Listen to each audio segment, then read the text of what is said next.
барча тоқаштарым пісті. Мынау бізде қалаш деп аталады.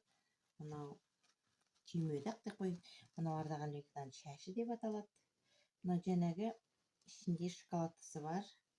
Мынау розочка деп аталады. Мынау қалаш. Мынау батон деп аталатын тоқаштың түрлері. Осы рецептпен тоқаш жасаңыздар. Тоқаштарыңыз суперский болады. Құрметті менің көрермендерім, мен булочки жасайын деп 5 жұмыртқаны жарып алдым. Қазір жақсылап осыны араласатын боламын. Құрметті менің көрермендерім, 5 жұмыртқадан кейін 150 грамм қант қостым, тұз қостым, дрожжи қостым. Жақсылап араластырып алайын.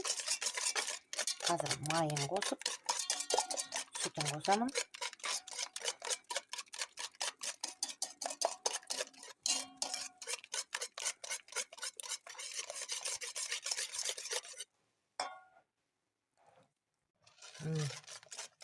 Қантын қостым, дрожжисын қостым, тұзын қостым. Енді майын қосып аламын бірге.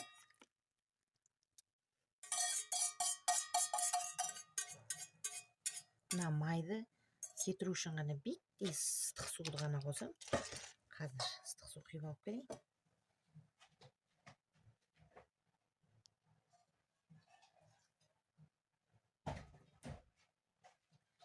Мына майды жай ашайын. Ол мына ыдыстың ішінде қалып кетпесін деп қана биттей ғана су қостым.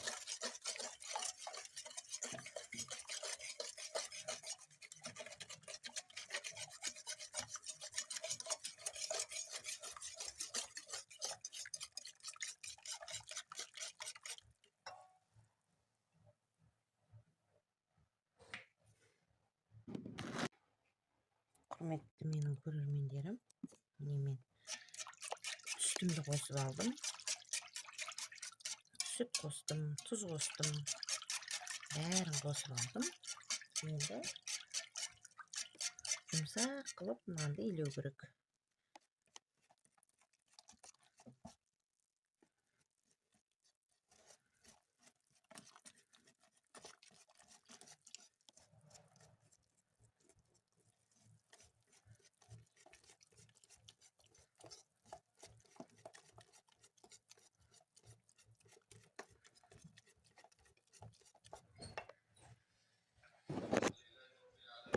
Құрметті менің көрермендерім, міне әп-сәтте жүп-жұмсақ қылып осындай нанды илеп қойдым. Қазір жасағанда сіздермен бірге